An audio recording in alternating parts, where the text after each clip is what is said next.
Bonjour tout le monde, c'est Yannick, j'espère que vous allez bien. Comme vous avez pu le voir, le décor a un petit peu changé. Je suis encore en train un petit peu de peaufiner les choses. Je prends mon temps en fait. AliExpress sponsorise cette vidéo. Ils m'ont proposé de choisir parmi une liste de produits, un produit que je pourrais vous présenter durant cette vidéo. J'ai choisi un PC portable de la marque Teclast. C'est le Teclast F7S. Je me suis dit que tester un PC portable, ça me changerait un peu. À moins de 200 €, est-ce que ce petit gabarit vaut le coup ? On va voir ça ensemble. Si c'est la première fois que vous tombez sur une de mes vidéos, on va faire en sorte que ça se passe bien. N'hésitez pas à jeter un œil sur le contenu de ma chaîne. Si ça vous plaît, abonnez-vous en activant la petite cloche. Merci infiniment comme d'habitude pour votre soutien. Le PC portable de Teclast est constitué principalement d'aluminium. Il dispose d'un format compact, comme vous le voyez. Il n'est pas très épais, 1,49 cm à peine quand il est plié. Il pèse 1,5 kg. On peut le transporter très facilement où l'on veut. Niveau de la connectique, nous retrouvons une prise jack 3.5, deux ports USB 3, un emplacement micro SD, un port d'alimentation et un mini HDMI répartis sur les deux tranches du PC portable. Dommage qu'il ne recharge pas en USB-C. Si vous trouvez la connectique un peu pauvre, vous aurez toujours la possibilité d'y ajouter un hub. On l'ouvre pour apercevoir le clavier dans un premier temps. Il occupe toute la surface.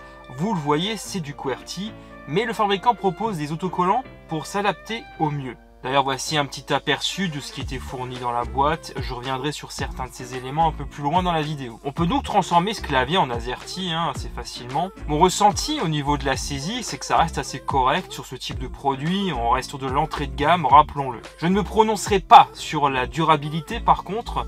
Il n'y a pas de rétroéclairage. Le pavé tactile est grand, je suis assez surpris par cet aspect-là d'ailleurs. Il se montre réactif au toucher, j'aime beaucoup l'utiliser. C'est plutôt agréable d'avoir un grand espace, surtout quand on ne peut pas utiliser de souris dans certaines circonstances. Les bords de l'écran sont relativement épais, comme vous pouvez le constater en vidéo. La marque apparaît dans la bordure du bas, tandis que celle du haut niche une petite caméra. Il n'y a pas de cache pour l'obstruer, comme on en voit sur certains PC désormais. Parlons maintenant de l'écran de ce PC portable. Il est d'une dimension de 14,1 pouces et affiche 1920 par 1080 pixels. C'est une dalle IPS qui se montre assez lumineuse à l'usage, même si en plein soleil, je ne recommanderais pas son utilisation. Ça va être un petit peu limite peut-être. Dans les faits, on a des angles de vision très corrects, mais une colorimétrie qui tire un peu vers le bleu. Ce n'est pas choquant au vu du placement tarifaire. Ça reste même plutôt correct je trouve. Pour de la bureautique, ça fait largement le taf. Le contraste n'est pas dinguissime non plus. Pour visionner du contenu, ce n'est pas très satisfaisant. Ça ne sera pas l'usage principal de ce laptop clairement. On a certes des réglages dans Windows pour affiner un peu certaines choses, notamment pour limiter l'impact de la lumière bleue, surtout le soir. Ce que je recommanderais chaudement de faire pour votre santé. Ce n'est pas une bête de course, j'avais dit en introduction. Clairement, pour le prix, il ne faut pas s'attendre non plus à des merveilles de ce côté-là. Et dans ce chapitre, on va regarder concrètement ce qu'il en est pour vous faire une bonne ordre d'idée là-dessus. Parlons rapidement des specs. On va avoir un processeur Intel Apollo Lake N3350 associé à une puce graphique Intel HD Graphics 500. 8 Go de RAM et 128 Go de stockage extensible via une petite trappe située en dessous du PC. Je vais d'abord vous parler des performances de la puce Wi-Fi 5. J'arrive à environ 150 mégabits par seconde dans les deux sens. J'ai réalisé un tas de speed tests chez moi sur plusieurs sites. Peu importe où je me trouve, à l'étage ou au rez-de-chaussée, j'ai les mêmes chiffres au final. Capte assez bien le Wi-Fi avec cet ordinateur. Comme ça, vous savez à quoi vous attendre de ce côté-là. J'ai aussi réalisé des benchmarks pour savoir ce que valait la config, et comme je pouvais m'y attendre, ce n'est pas foufou. On reste dans le bas du panier, voire dans le fond du panier même. Logique au vu du prix, encore une fois. Les jeux, c'est exclu avec une telle config, ou alors des jeux qui requièrent une configuration modeste. On va vraiment rester sur la bureautique du web ou un peu de vidéo. Mais globalement, il ne faudra pas s'attendre à faire quoi que ce soit de plus, c'est logique. On se consolera avec le fait que ce PC est totalement silencieux. Je ne l'avais pas signalé avant, mais ce portable propose aussi du Bluetooth 4 en termes de connectivité. Donc là, je vais faire un petit test vidéo. Alors au niveau de la qualité d'image, je me rends compte là tout de suite que ça va, c'est net. Mais on voit tout de suite qu'il y a un énorme lag. C'est vrai que ça commence déjà pas bien du tout. Il me semble qu'au niveau de la définition, le maximum c'est 1280 par 720 pixels. Donc là en même temps, en tournant cette séquence directement à partir de la webcam du PC, bah, ça vous donne déjà une idée très nette et très claire de ses qualités.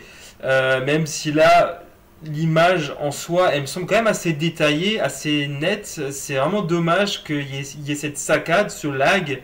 Parce que du coup, ma voix n'est pas du tout synchronisée avec mes lèvres. Ça, c'est vraiment un peu dommage au niveau de l'expérience, surtout quand on veut faire des visioconférences.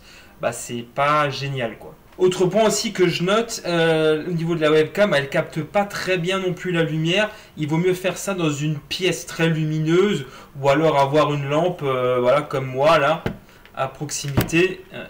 Pour pouvoir vraiment exploiter le potentiel, si on peut appeler ça comme ça, de la caméra de cet ordinateur. Voilà, comme ça, vous savez tout sur cet aspect. Côté son, on va avoir un unique haut-parleur dans ce PC. Du son mono, un peu dommage, et en plus, il n'est pas génial, il est assez criard. Les aigus font rapidement vibrer le PC. Non, il n'y a pas de retour haptique pourtant. C'est assez dégueu dans l'ensemble. Par contre, on peut brancher un casque en filaire ou en Bluetooth. Et là, c'est franchement mieux, heureusement. L'autonomie annoncée par le fabricant sur ce PC est de 7 heures. Ce que moi, je parviens pratiquement à atteindre à certaines occasions. Si on reste modéré dans ses usages, ouais, principalement pour ma part, on va arriver à ce résultat. Dès que l'on va solliciter davantage le PC, on va rapidement faire fondre l'autonomie jusqu'à 4-5 heures, notamment si l'on s'en sert pour visionner du contenu sur le web. Ça ne me choque pas plus que ça personnellement. À moins de 200 €, est-ce que ce PC portable vaut le coup? Je vous laisse seul juge avec tout ce que vous avez pu voir dans cette vidéo. À ce niveau de prix, il y a quand même beaucoup de compromis, on va dire. Ce PC ne pourra pas passer à Windows 11, on va rester sur du Windows 10, car tout simplement il ne répond pas aux prérequis établi par Microsoft. En dehors de la puce TPM, ce qui est souvent bloquant sur pas mal de configs, on a également un manque de puissance ici. Et ça aussi, bien sûr, ça rentre en ligne de compte. Comme vous l'avez vu, moi personnellement, je suis pas spécialement emballé. Si votre budget ne vous permet pas de mettre davantage d'argent, vous aurez ainsi mon ressenti, mon opinion sur tout ce que propose cet ordinateur. Après, à vous de voir si ça répond ou non à vos exigences, à vos usages. Et bien sûr, si vous souhaitez l'acheter, je vous mets bien sûr le lien juste en bas en description. Il y a parfois des promotions qui font chuter le prix à 160 €. Ça, c'est quand même relativement un prix très attractif. Et ça rentre tout de suite aussi certainement dans le budget de beaucoup plus de monde. N'hésitez pas non plus à me dire ce que vous avez pensé de cet engin juste en bas dans les commentaires. Si cette vidéo vous a plu comme d'habitude, merci infiniment de me soutenir en lâchant un gros pouce en l'air et en vous abonnant si ce n'est pas encore fait, en activant la petite cloche. Merci infiniment de votre soutien qui est toujours extrêmement important pour moi et pour l'évolution de la chaîne. Pour ma part, je vous retrouve très vite pour de nouvelles vidéos. D'ici là, prenez soin de vous, portez-vous bien, allez, ciao tout le monde.